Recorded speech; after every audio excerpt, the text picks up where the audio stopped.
Welcome to Sadhana in Books, a podcast about spiritual wisdom and practice. My name is Zita Harkaran, and I either discuss spiritual or philosophical texts or meet up for a chat with some of the great spiritual teachers of our time. And we talk about sadhana, which means daily practice. Today I'm going to dive into famous Tao Te Ching.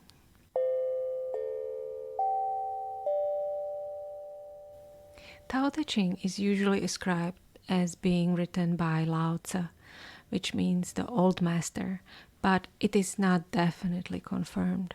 What we do know for a fact, though, is that Tao Te Ching was written in 5,000 characters, separated into 81 verses.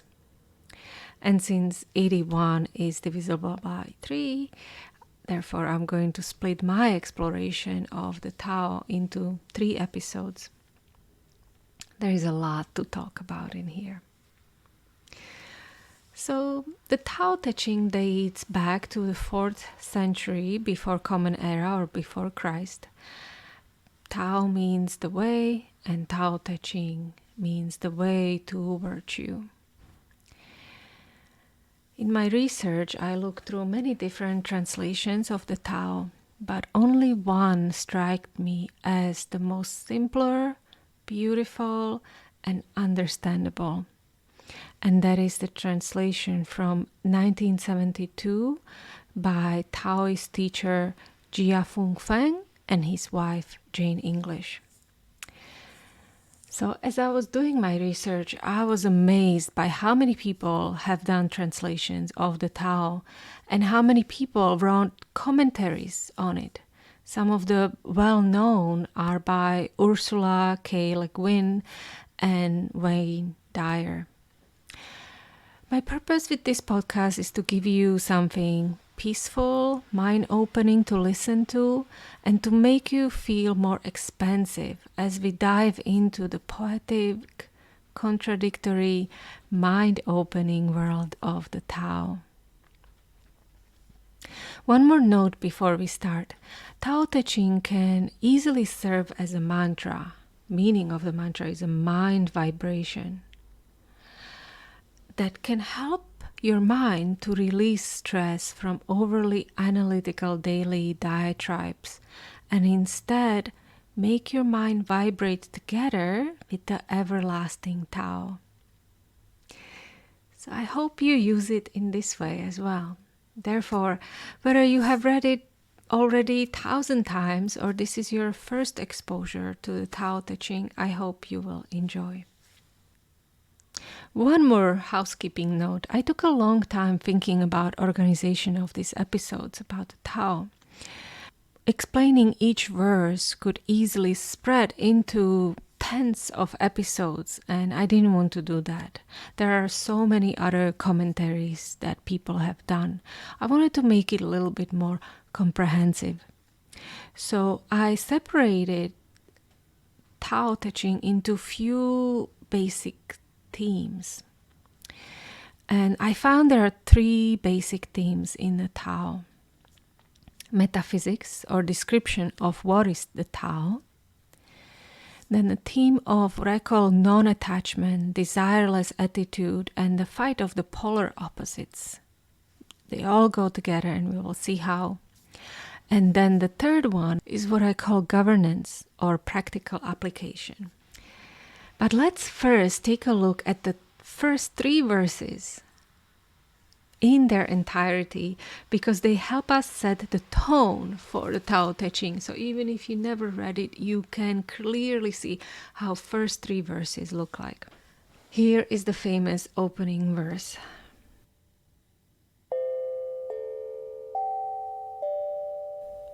The Tao that can be told is not the eternal Tao.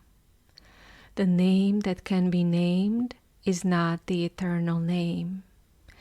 The nameless is the beginning of heaven and earth. The named is the mother of the 10,000 things. Ever desireless, one can see the mystery. Ever desiring, one sees the manifestations. These two spring from the same source, but differ in name. This appears as darkness. Darkness within darkness, the gate to all mystery. That which is infinite cannot be named because language is a limitation that gives definition. And what is definition but a separation of one thing between another? However, we do live in the world of manifestations, as Tao Te Ching says, of 10,000 things, of those things that appear to be separate from one another. And that is the mother of the Maya, or Prakriti, of the material reality. I am a human being and I appear separate from other beings and things. But is it really true? Because I constantly breathe in and out. That means I constantly inhale air into my body and I constantly expel myself into my environment. So where do I begin and where do I end? And so it goes that from the first verse of the Tao, we are invited to open our mind, to stop qualifying, stop analyzing, stop judging, and desiring one thing over the other. And maybe then we will be ready to stand at the gate of the mystery of all mysteries. Verse number 2. Under heaven, all can see beauty as beauty only because there is ugliness. All can know good as good only because there is evil. Therefore, having and not having arise together. Difficult and easy complement each other. Long and short contrast each other. High and low rest upon each other. Voice and sound harmonize each other. Front and back follow one another. Therefore the sage goes about doing nothing, teaching, no talking. The 10,000 things arise and fall without cease, creating yet not possessing, working yet not taking credit. Work is done, then forgotten. Therefore it lasts forever. Here in the second verse, we are invited to zoom out from our limited human perspective. What we consider as polar opposites are the elements of the 10,000 things. The change and polarity is a fundamental part of material reality, because it is due to this movement of the opposing forces that the life is born, that the 10,000 things are born. Those forces constantly work and never take the credit for what they create. The nature doesn't take credit for the beautiful flowers it brings forth every spring. It also doesn't mourn when they die, because it knows it will create again, and the work of nature never stops. Just to bring into everyday example, we are always fighting the work and wanting more rest or wanting more comfort. Or you build a house and you think your work is done, you're just going to live comfortably ever after. And then the forces of nature starts immediately destructing your house, right? There's rain, there is trees, there are hurricanes and all kinds of things. Either it gets destroyed slowly over time or something big happens, right? And your work will never cease. Verse number 3. Not exalting the gifted prevents quarreling. Not collecting treasures prevents stealing. Not seeing desirable things prevents confusion of the heart. The wise therefore rule by emptying hearts and stuffing bellies, by weakening ambitions and strengthening bones. If men lack knowledge and desire, then clever people will not try to interfere. If nothing is done, then all will be well. Tao truly differs from other ancient or spiritual texts in a way that is very clearly seen in this third verse. So from Metaphysics of the Universe, we jump straight into advice on how to govern. None of the other spiritual texts have talked about governing so specifically as this. But what a way of government this is. It's completely opposite to what we are doing in schools, at home, in politics, everywhere. So Lao Tzu starts very logically. When you are not exalting someone for their gifts, you will not create jealousy or arguments. This is based on a polarity that he mentioned previously. Once again, we are asked to look at the situation from the bird's eye perspective and see that talent only seems like a talent because someone else has a lack of it. He also asks us to see commonsensical idea that when you collect a lot of gold, you will automatically have people around you who will want to steal it because they will be jealous or envious. So when you highlight one thing as good, then something else will automatically seem as bad, and he thinks this is wrong to do. So therefore, the pure heart with its purely given intention about what it wants can be easily confused in that way, and only want what the authority deemed as desirable. So Lao Tzu acknowledges that there can be clever people who take advantage of this imparting of the minds with wisdom and hearts with desires, and then skew it so that it only benefits them, so that we desire what they create and so on, and think what they want us to think. Oh my gosh, isn't this like ground shattering? So how does the wise sage rule? The wise sage empty the hearts of desires and feed people. That's the opposite of what we do, right? From the very early on, you are taught to earn your living. And in order to earn your living, you have to go to school and you have to study, and then you're going to get your food. Then you're going to have the living. But the wise would make sure that people have strong bodies, health, good food, and hearts that are empty, so they can be filled with Tao.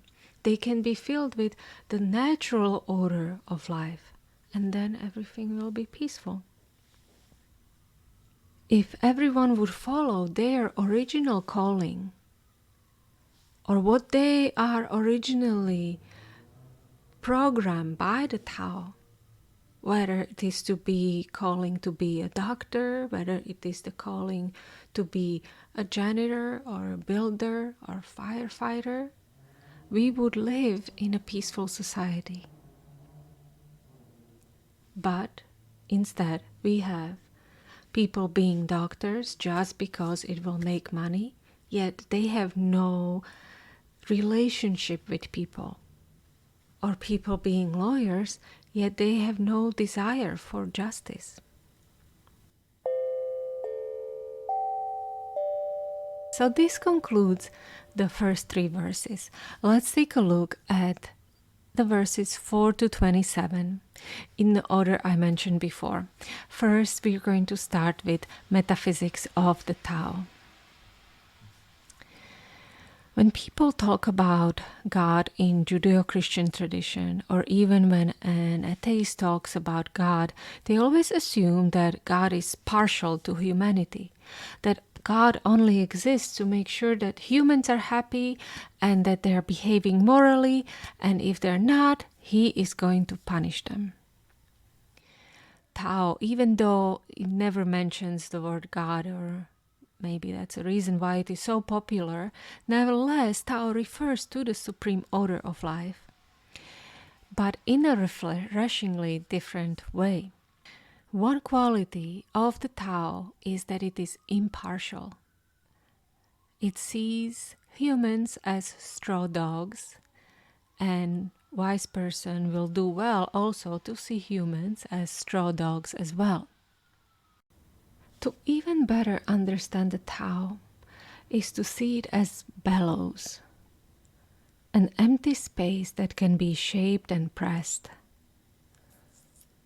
Quote, "The space between heaven and earth is like bellows. The shape changes, but not the form. The more it moves, the more it yields." Verse 5. And therefore, in Taoism, as in Feng Shui or Zen Buddhism, we are open to an idea of having an open space that makes whatever we are creating more meaningful and useful.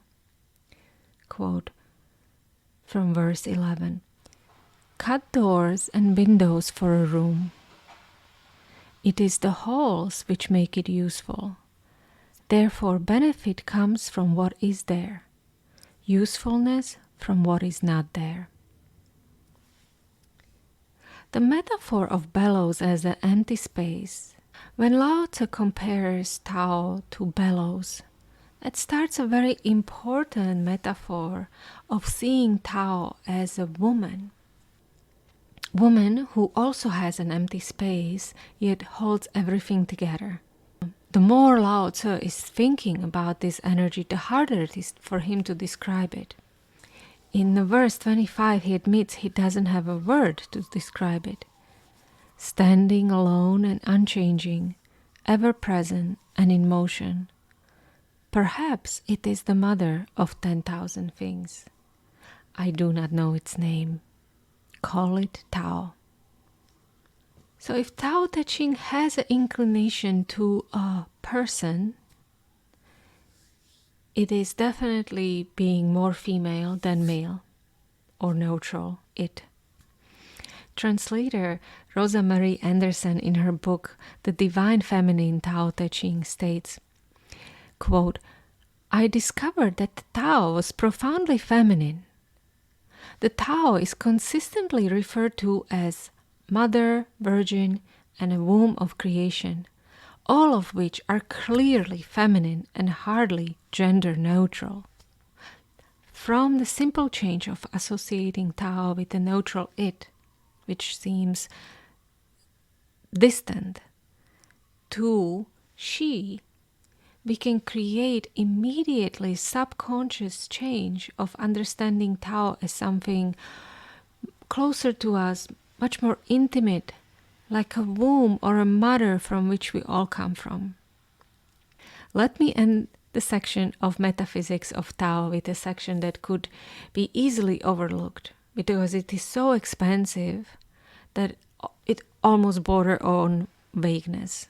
Nevertheless, it is very important for us to open ourselves to understanding of Tao and to open our mind, and to help us release this anxiety that we have from the materialism and the need to try to understand everything. From verse 14, "Stand before it, and there is no beginning. Follow it, and there is no end. Stay with the ancient Tao. Move with the present. Knowing the ancient beginning is the essence of Tao."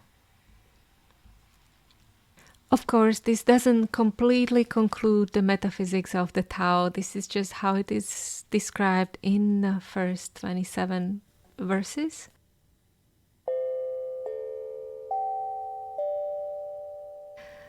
The second theme, which is non-attachment and desireless nature.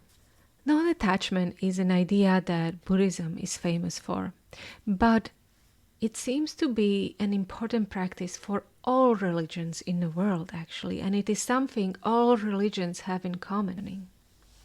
So let's see how does Tao talk about the practical application of its ways. From verse 7, quote, "The sage stays behind, thus he is ahead. He is detached, thus at one with all. Through selfless action, he attains fulfillment. The more you say, the less it counts." It's a great example of how Lao Tzu is writing. Another important way of practicing non-attachment is in understanding that misfortune and disgrace is part of being human. And once you accept that condition, you accept the humility, you can accept anything, right? Everything else is a plus. From verse 13, quote, "What do you mean by accept misfortune as the human condition? Misfortune comes from having a body. Without a body, how could there be misfortune?" This is one of those clever tricks, right? As if it's like Yoda is talking. But what an interesting question, right? If there was no body, there could be nothing to assign disgrace to. As accepting life from the beginning as something that gives us pleasure and pain at the same time often can set us truly on the firm ground. Expecting life to be constant flow of pleasure is we are setting ourselves up for disappointment. So the best way is not to expect bad things, but to not attach yourself to the pleasure too much, and in that way you are not attaching yourself to the pain that much.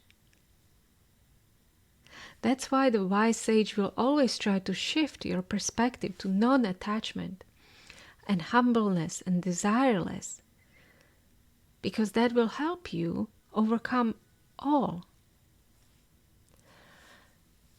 But how do we really practice the non-attachment? This desireless state of being. Is there anyone in the world who can do that? Quote, "Can you play the role of woman, understanding and being open to all things? Are you able to do nothing, giving birth and nourishing, bearing yet not possessing, working yet not taking credit, leading yet not dominating? This is the primal virtue." End of quote. Lao Tzu points a mother as an example of non-attachment. It is an interesting example because you can argue that mother is the most attached to her child. Yet still, she has to let go of the child. Have you ever watched mothers in the park when they're with their toddlers who are just learning to walk? Mother or fathers, they're right behind, right? Internally stressing about each step of their baby and kind of like hovering, trying to catch them. Yet the mother knows she has to let go. Otherwise, the baby won't learn to walk. She trusts Tao, subconsciously, unaware. She trusts the nature will take over. And parents make these steps of letting go in every transition of their child. When they let the child go to school, and later on when they let them go and live on their own. So the non-attachment is not this cold non-interest. Non-attachment is loving so much that you will let it go and you let in trust. The trust in the Tao. And we practice this trust and letting go, this non-attachment, when we learn to swim, when we learn to bike, and many other skills when we are working with the forces of nature.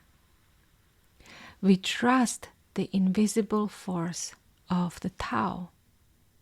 Yet, still, it is much easier said than done, right? So what can help us to be able to have this non-attached attitude and to just trust Tao and flow with Tao? And the answer is meditation.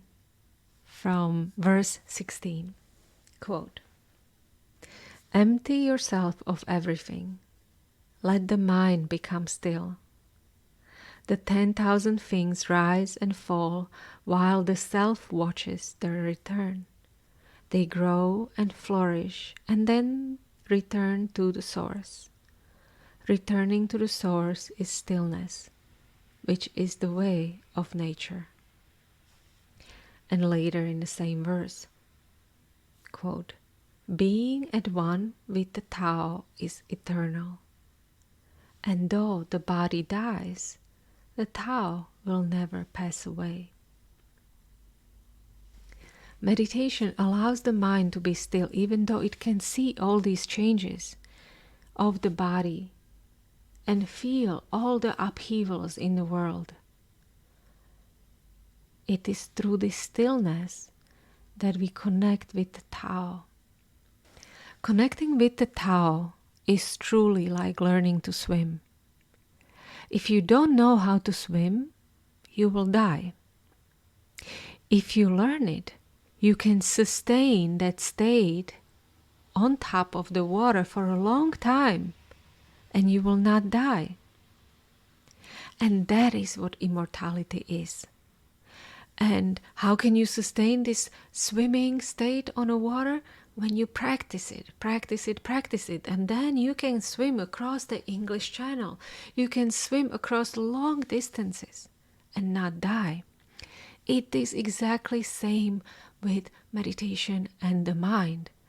Once you connect to that place within you that never changes, and you learn to sustain your attention there, that is going to help you swim across the ocean of your death, of all the pain and all the turbulence of life. The secret to immortality is open for anyone to read in these ancient scripts, including Bhagavad Gita, yet not many people are paying attention. I feel almost giddy talking about this. Like I just discovered a gem that no one cares about and no one sees its true beauty. And I'm like, here it is, guys. Let me know. You can send me email to zitaharkaran@gmail.com and let me know what you think about immortality. Is it possible? How is it possible? But let's go back. The meditative mind can watch the rise and fall of 10,000 things. And if you pay closer attention, you'll start to see an interesting phenomenon. Lao Tzu noticed that the negative gives rise to the positive and the opposite. It seems obvious, right? But not very much so when we start to apply it in our human relationship and in politics. So I'm going to read this whole verse 18. Quote, "When the great Tao is forgotten, kindness and morality arise. When wisdom and intelligence are born, great pretense begins. When there is no peace within the family, filial piety and devotion arise. When the country is confused and in chaos, loyal ministers appear." It is interesting to note that the positive can give rise to the negative. And also, I believe that the interest currently in meditation and in these ancient texts that we are seeing is a response to the great technological advancements that we are experiencing, which is driving our culture into a very materialistic realm.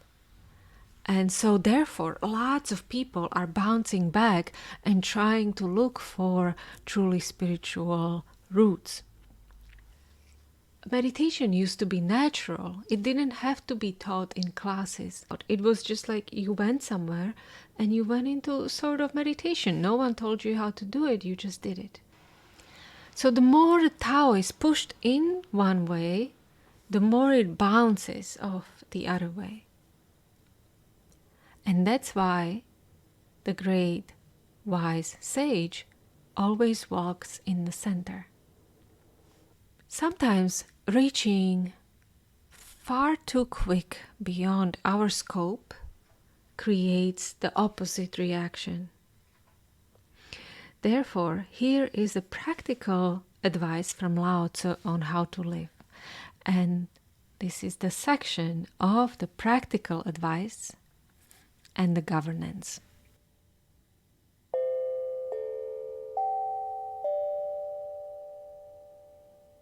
Quote from verse 24. He who stands on the tiptoe is not steady.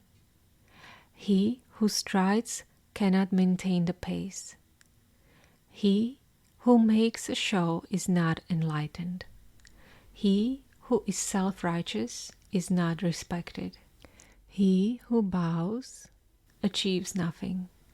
He who brags will not endure. According to the followers of the Tao, these are extra food and unnecessary luggage. They do not bring happiness. Therefore, followers of the Tao avoid them. End of quote. So here we are warned, be careful of the fast progress, because that will unbalance you. Let's also be careful of the fast progress of our society, because it will unbalance us. And we will simply fall. And don't be jealous of those who boast. What they say might sound great, but if you would truly see them, how they are behind the scene, you would not be impressed, nor you would want to copy them. Anyone who tries to hurry something only unbalances things, because there is a right order of the Tao. However, you can use the dialectic of the Tao to get what you want. Simply just do the opposite. Quote from verse 22. I love this. Therefore, the wise embrace the one and set an example to all. Not putting on a display, they shine forth. Not adjusting themselves, they are distinguished. Not boasting, they receive recognition. Not bragging, they never falter. They do not quarrel, so no one quarrels with them. Therefore the ancients say, yield and overcome. Is that an empty saying? Be really whole, and all things will come to you. The wise embraces one person. He takes care of one person, and in that way he sets an example for everyone. Right? He doesn't have to go around and telling everybody what to do. He can just take care of this one person, and then the example will be set. Ooh. And I also love how self-aware he is of that. This advice might seem like empty, but if we just try it, to do it in the way Tao talks about it, maybe we'll see how true it is. And let's end this little exploration of Tao Te Ching with one more advice. This is a quote worthy of being framed on a wall from verse 16. Quote, with an open mind, you will be open-hearted. Being open-hearted, you will act royally. Being royal, you will attain the divine. Being divine, you will be at one with the Tao. These are just few ideas that I meditated on when I was reading Tao Te Ching. And I'm sure if you give it a go, you will find way more richness and insight. But I tried to stick with my main concepts and separating verses into these 3 sections. And it actually proved to be very, very useful. As always, you can write to me with your comments or questions at sadhanaandbooks@gmail.com. Connect with me on social media at Sadhana and Books on Instagram or Sadhana and Books on Twitter. If you like the show, definitely consider leaving a review on Apple Podcasts or Spotify or wherever you listen to this podcast. And that would mean so much because that helps to make this podcast more visible. You can also support the show on Patreon and join our experiential part of Sadhana and Books with daily sadhana or just club meeting, or receive weekly inspiration messages, weekly book readings, and weekly meditations. There is just so much more, right? If you want to hear more, I have more. And today I would like to welcome my Patreon supporters who were with me for a few months already, but I never gave them shout out. I'm going to start with 5, and each week I'll mention more 5. So today, please welcome Alenka, Stella, Paramjit, Albert, and Jenna. Thank you so much for listening, and I'll talk to you again next time. Bye.